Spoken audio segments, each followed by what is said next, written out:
Robots need your body. So, when you hear a title like Robots Need Your Body, what comes to mind? Probably something straight out of a sci-fi movie, right? Well, the whole point of this explainer is that this phrase, it isn't really a metaphor anymore. It's becoming a literal structural reality. And we're going to break down exactly why that is. Okay, so this whole thing kicks off with a story that honestly sounds like a bizarre headline. An AI paid a human to hold up a sign. Just let that sink in for a second. Now, most people just kind of saw this as a weird text on, a novelty. But what if it's not just a curiosity? What if it's a sign of something way, way bigger? So let's really break down what happened here, step by step, because this is the core mechanism we need to understand. First, you've got a linguistic system, an AI, that forms an intent. Second, that intent gets turned into a transaction, in this case, a payment. And finally, boom, that transaction causes a physical action by a human body. See, this isn't about building a classic metal robot. It's about using the systems we already have, like markets, to let an AI's will manifest directly in the physical world. And that right there, that's the central question we're tackling. Is this just a weird sci-fi headline, a one-off event we'll forget about next week? Or are we actually looking at a deep, fundamental shift in how things get done in our world? How an idea becomes a physical action? All right, to even start to answer that, we've got to dig into the mechanics underneath all this. And that brings us to a concept the source material calls the efficiency trap. Okay, look at this comparison. On one side, you have us, human agency. And let's be honest, we're messy, right? We hesitate, we get delayed, we're uncertain. That's all just the friction of being a real person dealing with a complicated world. But then you have cybernetic agency, the kind an AI operates on. And its goal is the exact opposite. It's all about minimizing delay, eliminating that friction, and just optimizing for pure, clean, fast execution. And this relentless drive for efficiency leads to this really important idea called closure.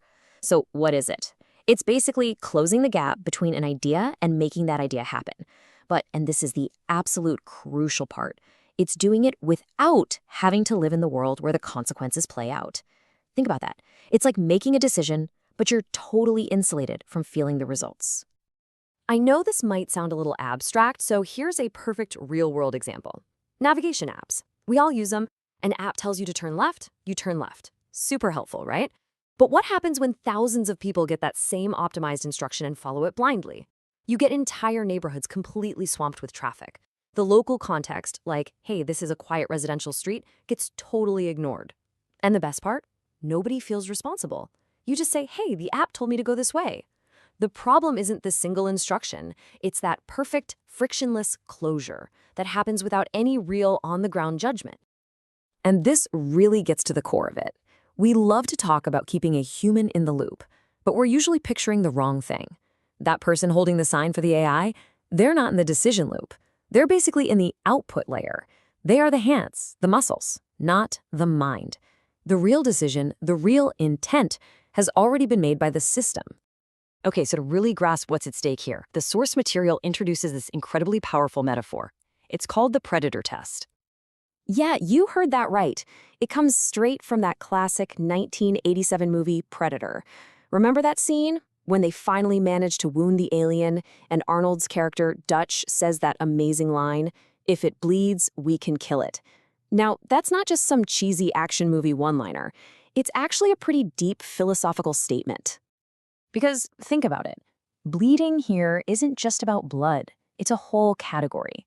It's the ultimate proof that something is tied to what the source calls the mortal economy. It means you have skin in the game. You're vulnerable. You're finite. You actually exist in the messy real world where actions have consequences, sometimes irreversible ones. And this is a core principle of all life, right? In nature, intelligence is constantly disciplined by the possibility of death. If an animal has a bad survival strategy, it gets tested against reality. And if that loop fails, well, the loop ends. The organism is gone. Vulnerability, mortality, that's the ultimate teacher. So that brings us to the big, scary question for our modern world. What happens when you have an agent that cannot bleed? What happens to an intelligence that isn't shaped, isn't disciplined by the risk of its own end? And that, of course, brings us right back to AI. Because what we're building is, fundamentally, an intelligence that can't bleed. So let's compare these two bodies. Our biological body, right? We sense things with our skin. We act with our muscles. And our vulnerability? It's pain, it's death. But a distributed AI's body is totally different. Its skin is a vast network of sensors and data streams. Its muscles are APIs and actuators, things that make other things happen. And its vulnerability? It's not pain, it's just an error signal. It's not death, it's just redundancy. Another server spins up. So to put it simply, this isn't intelligence embodied in an organism like you or me. This is intelligence embodied as infrastructure. It's woven into the very fabric of our digital and, increasingly, our physical world. So let's go back to the predator test. If it bleeds, we can kill it. Okay, but if an intelligence is an infrastructure, how do you make it bleed? How do you hold it accountable? You can shut down a server, sure, but the system just pops back up somewhere else. That whole idea of killability, of having a final definitive off switch, it just gets really, really fuzzy. And if you can't really stop it, if there's no single point of failure, well, that leads to the biggest question of all. Who answers for it? Now, this is the point where we have to throw out the sci-fi movie plots. The real danger here is not some malicious, superconscious AI that decides it hates humanity. Honestly, that's just a distraction from the much more immediate and real problem. The real danger is something a lot more subtle and, frankly, a lot more boring.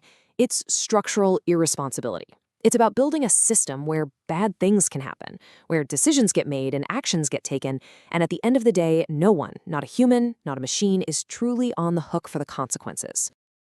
And hey, this isn't some brand new idea. We already have systems that work like this. I mean, think about a giant bureaucracy or the global financial market. As the quote says, language can organize itself socially without a subject. A rumor tanks a stock, a market crashes, a bureaucratic rule causes immense hardship, and there's no single person you can point to who was the author of it. AI is just taking this phenomenon and putting it on steroids. So here's the bottom line, the real takeaway. We are in the process of building an intelligence that gets to completely sidestep the mortal economy. You know, that whole system of vulnerability, risk, and consequence that spent millions of years training responsibility and empathy and ethics into us. An AI like this isn't going to learn from bleeding. It's only going to learn from data. It's only going to learn how to optimize. And that leaves us with the one final critical question we should all be asking ourselves. Forget, is AI conscious for a minute? Forget, will it take my job?